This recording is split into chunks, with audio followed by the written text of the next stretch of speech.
ಷಣ್ಮುಖಣ್ಣ, ಮುತ್ತು ಮಾವನ ಮೇಲೆ ಆಣೆ ಮಾಡಿ ಹೇಳ್ತಿದ್ದೀನಿ, ನೀವೇನೇ ವಿಷಯ ಹೇಳಿದ್ರು ನನ್ನ ದುಡುಕಿ ಯಾವ ನಿರ್ಧಾರನೂ ತಗೊಳ್ಳಲ್ಲ.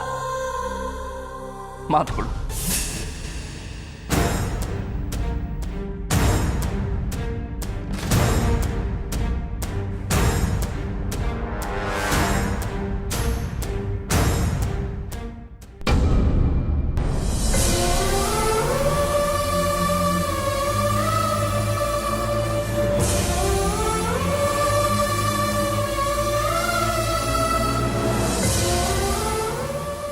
ಬೆಳ್ಳಿ. ಮುತ್ತು ಮುತ್ತು ಒಂದು ಕಷ್ಟದಲ್ಲಿದ್ದಾನೆ. ಅವನು ನಾವೆಲ್ಲ ಸೇರಿ ಕಾಪಾಡಬೇಕು ಕಣ. ಏನ್ ಕಷ್ಟದಲ್ಲಿದ್ದಾರೆ ಷಣ್ಮುಖಣ್ಣ? ಮುತ್ತು ಮಾವಂಗೆ ಏನ್ ಕಷ್ಟ ಇದೆ? ಅವ್ರಿಗೆ ಏನ್ ತೊಂದರೆ ಇದೆ? ದಯವಿಟ್ಟು ಹೇಳಿ ಷಣ್ಮುಖಣ್ಣ. ಬೆಳ್ಳಿ, ಸಮಾಧಾನ ಮಾಡ್ಕೊ. ನೋಡು, ಸಮಾಧಾನ ಮಾಡ್ಕೊ. ನಾವೊಂದು ಜಾಗಕ್ಕೆ ಹೋಗ್ತಾ ಇದ್ದೀವಿ. ಅಲ್ಲಿ ಹೋದ್ರೆ ನಿನಗೆ ಅರ್ಥ ಆಗುತ್ತೆ, ಸರಿ? ಇಲ್ಲ ಷಣ್ಮುಖಣ್ಣ, ಅದೇನೇ ವಿಷಯ ಇದೆಯೋ ನನಗೆ ಹೇಳಿ ಷಣ್ಮುಖಣ್ಣ. ನೀವೇನ್ ಹೇಳ್ತಿದ್ದೀರ ಅಂತ ನಂಗೆ ಗೊತ್ತಾಗ್ತಿಲ್ಲ. ಭಯ ಪಡ್ಬೇಡ, ಅರ್ಥ ಮಾಡ್ಕೊ. ಅಲ್ಲಿ ಹೋದ್ರೆ ನಿನಗೆ ಗೊತ್ತಾಗುತ್ತೆ. ಸಮಾಧಾನ ಮಾಡ್ಕೊ. ಏನು ಆಗಲ್ಲ, ಏನು ಆಗಲ್ಲಮ್ಮ, ಏನು ಆಗಲ್ಲ. ಬಾ.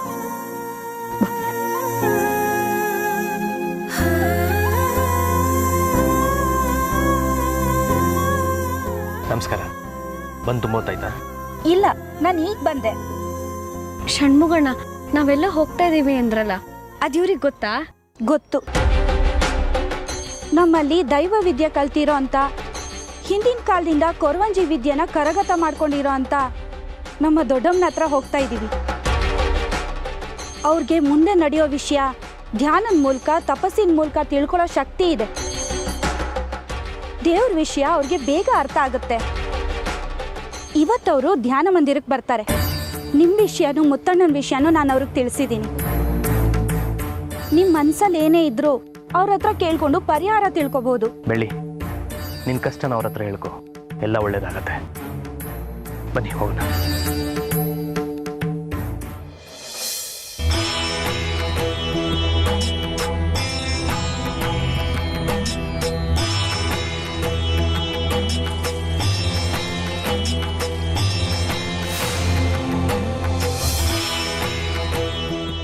ಅಮ್ಮ,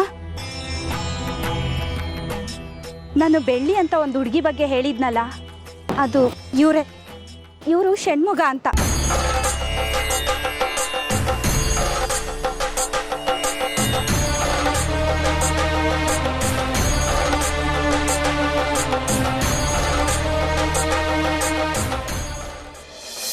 ಈ ನಿಂಬೆ ಹಣ್ಣನ್ನ ಸರಿಯಾಗಿ ನೋಡಿ. ಇದು ಬಲ್ಗಡೆ ತಿರುಗಿದ್ರೆ ಯಾವ ಸಮಸ್ಯೆನೂ ಇಲ್ಲ ಅಂತ. ಅಕಸ್ಮಾತ್ ಇದೇನಾದ್ರೂ ಎಡಗಡೆ ತಿರುಗಿದ್ರೆ ಘೋರ ಸಮಸ್ಯೆ ಕಾದಿದೆ ಅಂತ.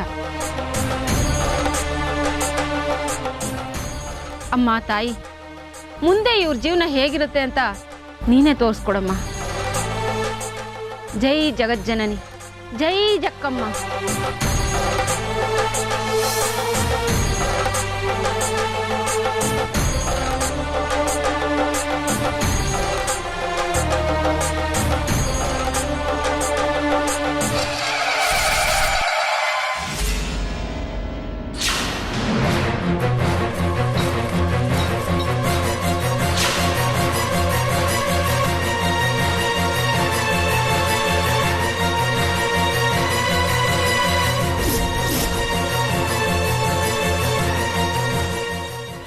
ಇದೆಲ್ಲ ನಿನಗೆ ಜೀವನದಲ್ಲಿ ಪ್ರತಿ ಹೆಜ್ಜೆ ಹೆಜ್ಜೆಗೂ ಪರೀಕ್ಷೆಗಳು ಎದುರಾಗ್ತಾನೆ ಇರುತ್ತೆ. ಅದರಲ್ಲಿ ಇದು ಒಂದು. ನನಗೆ ಅರ್ಥ ಆಗ್ತಿಲ್ಲ. ಮುತ್ತುನ ಮೋಸದಿಂದ ವಶೀಕರಣ ಮಾಡಿದಾರಮ್ಮ.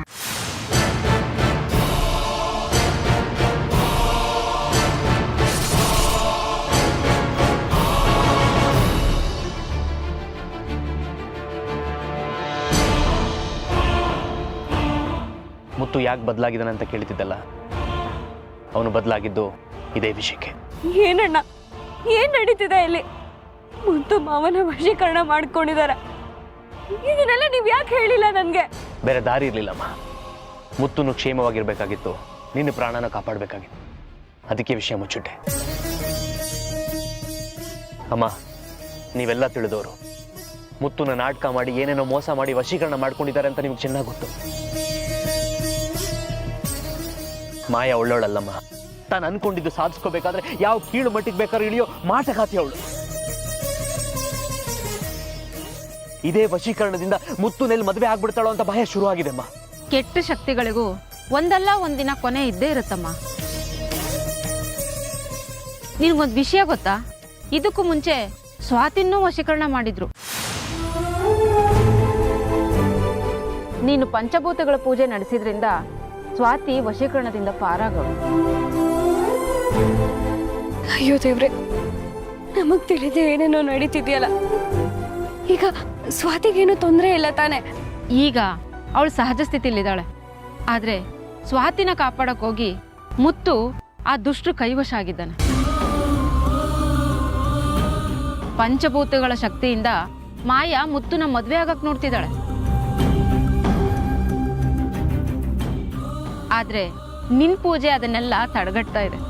ಈ ರೀತಿ ಮೋಸ ಮಾಡಿದವ್ರಿಗೆ ಆ ದೇವ್ರು ಶಿಕ್ಷೆ ಕೊಡಲ್ವಾ? ಮುತ್ತು ಮಾವ ಹೇಗಿದ್ದಾರೋ ಏನೋ, ಅವ್ರಿಗೆ ಅವ್ರು ಏನ್ ಮಾಡ್ತಿದ್ದಾರೆ ಅಂತಾನೆ ಗೊತ್ತಾಗ್ತಿಲ್ಲ. ತಾಯಿ, ಈಗ ನೀವೇ ನಮ್ಮನ್ನ ಕಾಪಾಡ್ಬೇಕು. ಮುತ್ತು ಮಾವನ್ ಪ್ರಾಣಕ್ಕೆ ತೊಂದರೆ ಆಗಲ್ಲ ತಾನೆ? ಸದ್ಯಕ್ಕೆ ಇದು ಎಲ್ಲೋಗಿ ತಲುಪುತ್ತೆ ಅಂತ ಹೇಳೋಕ್ಕಾಗಲ್ಲ. ನೀನ್ ಈ ಕಷ್ಟನೆಲ್ಲ ಮೆಟ್ಟು ನಿಂತ್ರೆ ಮುತ್ತುನ ಈ ಚಕ್ರವ್ಯೂಹದಿಂದ ಪಾರ್ ಮಾಡಬಹುದು. ಅಂದ್ರೆ ಈ ವಶೀಕರಣದಿಂದ ಮುತ್ತು ಮಾವನ ಬಚಾವ್ ಮಾಡ್ಬೋದಾ? ಹೌದು, ಅದು ನಿನ್ನಿಂದ ಮಾತ್ರ ಸಾಧ್ಯ.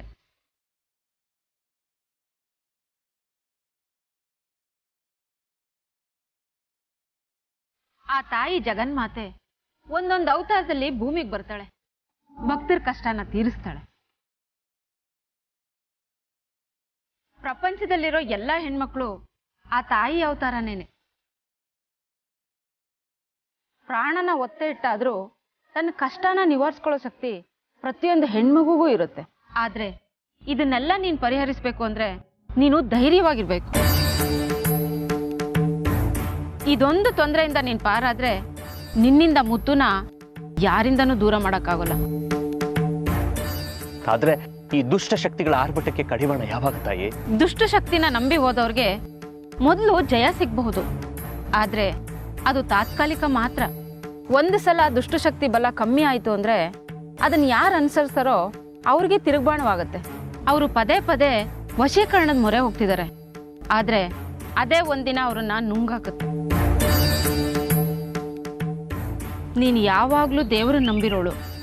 ಆ ದೇವ್ರ ಅನುಗ್ರಹ ನಿನಗಿದ್ದೇ ಇರುತ್ತೆ. ಅದೇ ನಿನ್ನನ್ನು ಕಾಪಾಡುತ್ತೆ. ಒಳ್ಳೆ ಆಲೋಚನೆಗಳು ನಿನ್ನ ಮುತ್ತುನ ನೆಮ್ಮದಿಯಾಗಿ ಬಾಳೋ ಹಾಗೆ ಮಾಡುತ್ತೆ. ತಾಯಿ, ವಶೀಕರಣದಲ್ಲಿರೋ ಮುತ್ತು ಮಾವನ ನಾವು ಹೇಗೆ ಕಾಪಾಡೋದು? ಪಂಚಭೂತಗಳನ್ನ ಕಟ್ಟಿ ಹಾಕಿ ಮುತ್ತುನ ವಶೀಕರಣ ಮಾಡಿದ್ದಾರೆ. ನನ್ನಿಂದ ಆಗುತ್ತೋ ಇಲ್ವೋ ಗೊತ್ತಿಲ್ಲ, ಆದ್ರೆ ನಿನ್ನಿಂದ ಸಾಧ್ಯ. ಆದ್ರೆ ನೀನ್ ನಂಬಿಕೆ ಇಡ್ಬೇಕು. ನೀನ್ ಧೈರ್ಯವಾಗಿದ್ರೆ ಎಂತ ಸವಾಲಾದ್ರೂ ಎದುರಿಸಬಹುದು.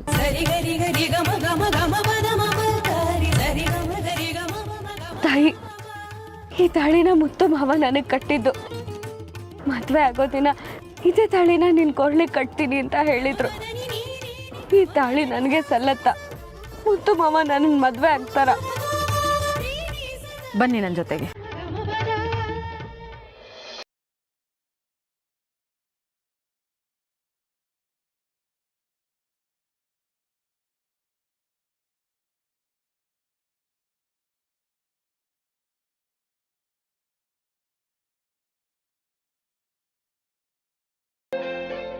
ಕುಲದೇವ್ ಪೂಜೆಗೆ ಬಂದಿದ್ದೀವಿ. ದರ್ಶನ ತಗೊಳದ್ಬಿಟ್ಟು ಎಲ್ಲೋದ್ರು ಎಲ್ರು? ಇಲ್ಲೇ ಎಲ್ಲೋ ಇದ್ರು ಮಾವ. ಮೋಸ್ಟ್ಲಿ ಊರ್ ಸುತ್ತಕ್ಕೆ ಹೋಗಿದ್ದಾರೆ ಅನ್ಸುತ್ತೆ. ಬರ್ಲಿ ಇರಿ, ಸರಿಯಾಗಿ ಗ್ರಾಚಾರ ಬಿಡಿಸ್ತೀನಿ. ಮಾಯಾ, ದೇವಸ್ಥಾನಕ್ಕೆ ಬಂದಿದ್ದೀವಿ, ಹಾಗೆಲ್ಲ ಕೋಪ ಮಾಡ್ಕೊಂಬಾರ್ದು, ಸಮಾಧಾನವಾಗಿರ. ಅಣ್ಣ, ಪೂಜೆಗೆ ಟೈಮ್ ಆಗುತ್ತೆ, ನಾ ಹೋಗಿರ್ತೀನಿ, ನೀವಿಬ್ರು ಬೇಗ ಬಂದ್ಬಿಡಿ.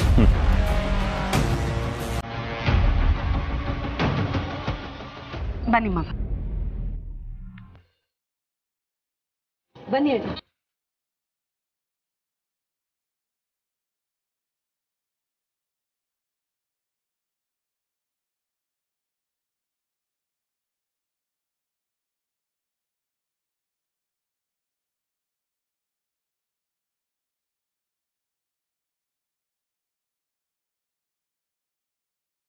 ಅಣ್ಣಂದು ಮಾಯಂದು ಲಗ್ನ ಪತ್ರಿಕೆ ಪೂಜೆ ಮಾಡ್ಕೊಡಿ. 2 ಮದುವೆನ ಒಟ್ಟಿಗೆ ಮಾಡ್ತಾ ಇದ್ದೀರಲ್ಲ. ನಿಮ್ಮ ತಂಗಿ ಐಶ್ವರ್ಯದ ಲಗ್ನ ಪತ್ರಿಕೆ ಎಲ್ಲಿ? ಗಂಡಿನ ಕಡೆಯವರು ಅವ್ರ ಮನೆ ದೇವ್ರಿಗೆ ಪೂಜೆ ಮಾಡಿಸ್ಕೊಂಡು ಆಮೇಲೆ ಇಲ್ಲಿಗೆ ಬರ್ತೀವಿ ಅಂತ ಹೇಳಿದ್ದಾರೆ. ಒಳ್ಳೇದು.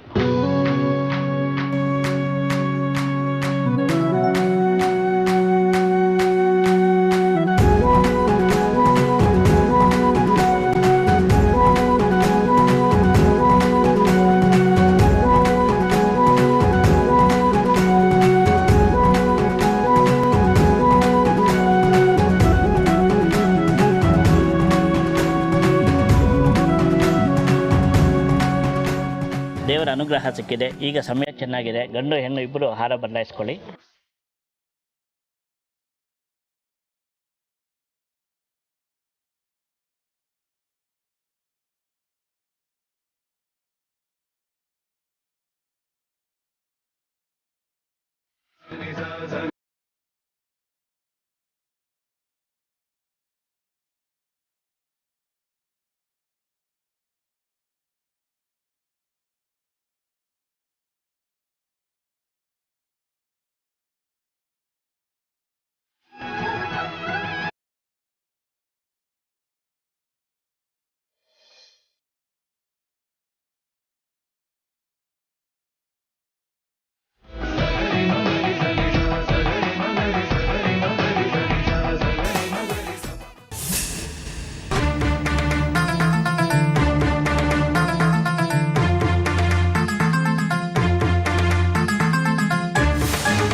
ಬೆಳ್ಳಿ, ನಿನಗೀಗಿರೋ ಕಷ್ಟ ಎಲ್ಲ ಹೋಗಿ ಒಳ್ಳೆ ದಿನಗಳು ಬರಬೇಕಾದ್ರೆ ನೀನು ನನ್ನ ಮಾತು ಕೇಳಬೇಕು.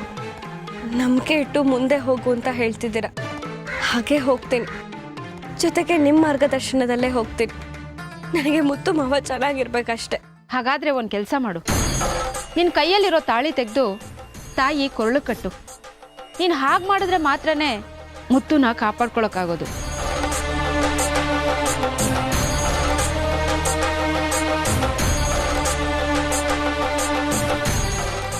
ಏನು ಯೋಚನೆ ಮಾಡ್ತಿದೀಯಾ? ಇದನ್ನ ಮುತ್ತು ಮಾವ ಕಟ್ಟಿದ್ದು. ಅವರು ನೋಡ್ಸ್ಕೊಳ್ಳೋದಕ್ಕೋಸ್ಕರ ಈಗ ಇದನ್ನ ಅಮ್ಮನವ್ರಿಗೆ ಕಟ್ಟು ಅಂತ ಹೇಳ್ತಿದ್ದೀರ. ನನಗೇನು ಮಾಡಬೇಕು ಅಂತ ಗೊತ್ತಾಗ್ತಿಲ್ಲ ತಾಯಿ. ಧೈರ್ಯವಾಗಿ ಹೋಗ್ಕಟ್ಟು.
ಅಮ್ಮ ಲೋಕಮಾತೆ, ಮುತ್ತು ಮಾವ ಜೋಪಾನವಾಗಿ ಇಟ್ಕೋ ಅಂತ ಕಟ್ಟಿದ ತಾಳಿ ಇದು. ಅವ್ರಿಗೇನು ಆಗ್ಬಾರ್ದು, ಅವ್ರು ಚೆನ್ನಾಗಿರ್ಬೇಕು ಅನ್ನೋ ಉದ್ದೇಶದಿಂದ ನಿನಗಿದನ್ನ ಕಟ್ಟಿದ್ದೀನಿ.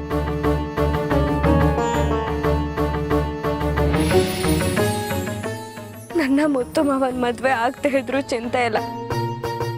ಅವ್ರ ಪ್ರಾಣಕ್ಕೆ ಯಾವ ಅಪಾಯನೂ ಆಗ್ಬಾರ್ದು. ಅವ್ರು ಸಂತೋಷವಾಗಿರ್ಬೇಕು, ಚೆನ್ನಾಗಿರ್ಬೇಕು ಅನ್ನೋದೊಂದೇ ನನ್ನ ಆಸೆ. ಮುತ್ತು ಮಾವನ ಕಾಪಾಡೋದು ನಿನ್ ಜವಾಬ್ದಾರಿ ತಾಯಿ. ನೀನೇ ಅವ್ರನ್ನ ಕಾಪಾಡಬೇಕು.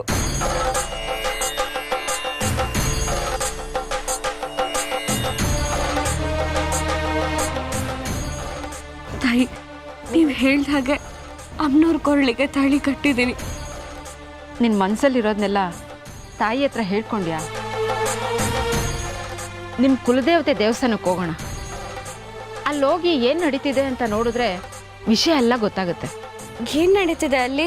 ನಿನ್ನ ಮನಸ್ಸು ಚಂಚಲವಾಗಿದೆ. ಬೆಳ್ಳಿ, ಕುಲದೇವ್ರ ದೇವಸ್ಥಾನಕ್ಕೆ ಹೋಗಕ್ಕೆ ಮುಂಚೆ ದೇವಸ್ಥಾನ ಸುತ್ತ ಪ್ರದಕ್ಷಿಣೆ ಹಾಕ್ಬಾರಮ್ಮ.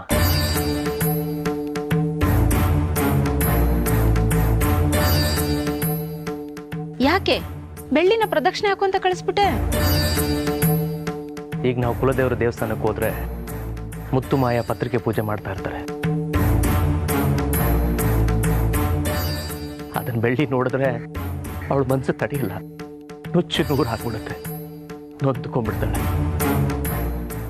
ಅವಳು ಕಣ್ಣೀರು ಹಾಕೋದು ನನಗಿಷ್ಟ ಆಗಲ್ಲ, ನನ್ನ ಕೈಲಿ ನೋಡೋಕ್ಕಾಗಲ್ಲ. ಅದಕ್ಕೆ ನಿಧಾನಕ್ಕೆ ಹೋಗೋಣ ಅಂತ ಹೇಳಿದೆ. ನೀನು ಬೆಳ್ಳಿಗೆ ಸ್ವಂತ ಅಣ್ಣ ಅಲ್ಲದೆ ಇದ್ರು ಅಣ್ಣನಾಗೆ ಜೋಪಾನ ಮಾಡ್ತಿದೀಯ. ನೀನು ಒಳ್ಳೆ ಮನಸ್ಸಿಗೆ ಆ ದೇವರು ನಿನ್ನ ಚೆನ್ನಾಗಿಟ್ಟಿರ್ಲಪ್ಪ.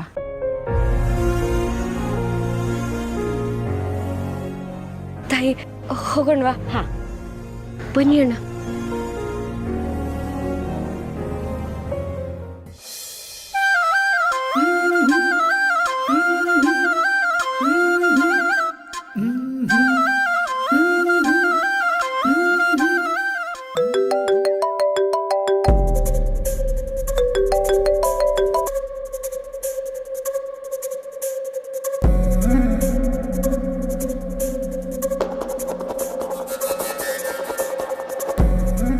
ಮಾಯಾ, ನಾನು ಸ್ವಲ್ಪ ದಿನದಿಂದ ಅಬ್ಸರ್ವ್ ಮಾಡ್ತಾ ಇದ್ದೀನಿ.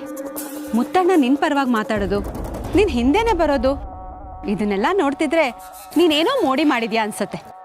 ಅದೇನು ಅಂತ ಹೇಳೆ?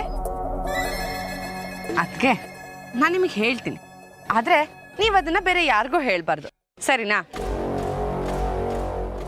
ಯಾರಿಗೂ ಹೇಳಲ್ಲ, ಹೇಳು. ಅದೇನಂದ್ರೆ ಮುತ್ತು ಮಾವ ನನ್ನನ್ನ ಪ್ರೀತಿಸ್ತಿದ್ದಾರೆ. ಅದಕ್ಕೆ ನಾನು ಹೇಳ್ದಾಗೆ ಕೇಳ್ತಾರೆ, ನಾನು ಹಿಂದೆನೇ ಬರ್ತಾರೆ. ಏನು ತಮಾಷೆ ಮಾಡ್ತಿದ್ಯಾ?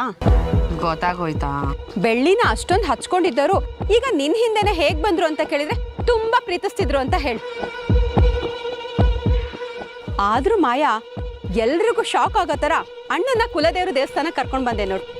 Very good. ಅಂತೂ ಒಂದೊಂದಾಗಿ ನೀನು ಅನ್ಕೊಂಡಿದ್ದೆಲ್ಲ ನಡೀತಿದೆ. ಇದು ಖುಷಿನೇ, ಆದ್ರೆ ಇದಕ್ಕಿಂತ ಜಾಸ್ತಿ ಖುಷಿ ಯಾವಾಗ ಆಗೋದು ಗೊತ್ತಾ? ಯಾವಾಗ? ಇನ್ ಮುಂದೆ ಕೂಡ ನಾನು ಅನ್ಕೊಳ್ಳೋ ಹಾಗೆ ನಡೆದ್ರೆ ಆಗ ನನ್ನ ಮನ್ಸಿಗೆ ನೆಮ್ಮದಿ ಇರುತ್ತೆ. ಮದ್ವೆ ತಾನೆ, ಅದು ಆರಾಮಾಗಿ ನಡೆಯುತ್ತೆ, ಏನು ಯೋಚನೆ ಮಾಡಬೇಡ. ಅಣ್ಣನೇ ನಿನ್ ಪರವಾಗಿರುವಾಗ ಇನ್ಯಾರು ಅಡ್ಡಿ ಮಾಡ್ತಾರೆ?